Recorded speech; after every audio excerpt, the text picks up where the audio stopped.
മനുഷ്യരുടെ ഇടയിൽ എനിക്കുണ്ടായിരുന്ന അപമാനം നീക്കിക്കളയാൻ കർത്താവ് എന്നെ കടാക്ഷിച്ച് എനിക്ക് ഇത് ചെയ്തു തന്നിരിക്കുന്നു. ലൂക്ക 1:25.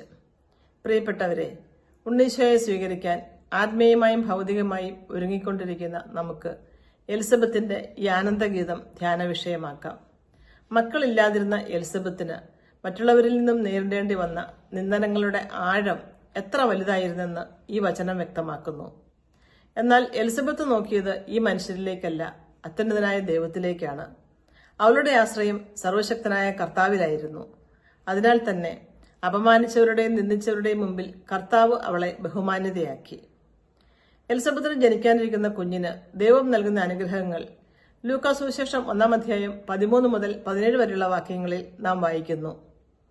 അമ്മയുടെ ഉദരത്തിലായിരിക്കുമ്പോൾ തന്നെ കുഞ്ഞ് പരിശുദ്ധാത്മാവ് നിറഞ്ഞവനായി. ദൈവപുത്രനായ ക്രിസ്തുവിനെ ഈ ലോകത്തിലേക്ക് സ്വീകരിക്കാൻ സജ്ജീകൃതമായ ഒരു ജനതയെ ഒരുക്കുവാൻ നിയുക്തനായ ഒരു മകനെയാണ് എലിസബത്തിന്റെ എളിമയ്ക്കും ഹൃദയവിശുദ്ധിക്കും പ്രതിസമ്മാനമായി കർത്താവ് നൽകിയത്. ദൈവഹിതം നമ്മിൽ നിറവേറ്റപ്പെടുവാനായി പരാതി കൂടാതെ പ്രാർത്ഥനയോടെ കാത്തിരിക്കുമ്പോൾ സമയത്തിന്റെ പൂർണ്ണതയിൽ നമുക്ക് ലഭിക്കുന്നത് എത്രയോ ശ്രേഷ്ഠമായ അനുഗ്രഹങ്ങളാണ്. സങ്കടങ്ങളും സഹനങ്ങളും ഒറ്റപ്പെടുത്തലുമൊക്കെ നമ്മുടെ ജീവിതത്തിൽ ഉണ്ടാകുമ്പോൾ തളർന്നു പോകാതെ കർത്താവിന്റെ കരം പിടിച്ചു നടക്കാൻ നമുക്ക് പരിശീലിക്കാം.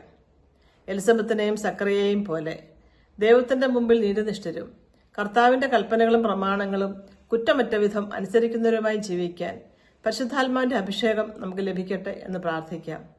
നമ്മുടെ ജീവിതം മറ്റുള്ളവർക്ക് ഉണ്ണീശോയിലേക്കുള്ള ഒരു വഴികാട്ടിയായി തീരാൻ തക്കവിധം വിശുദ്ധരായി വ്യാപരിക്കാൻ കർത്താവ് നമ്മെ സഹായിക്കട്ടെ. ഏവർക്കും ആഹ്ലാദപൂർണമായ ഒരു ക്രിസ്തുമസ് ആശംസിക്കുന്നു.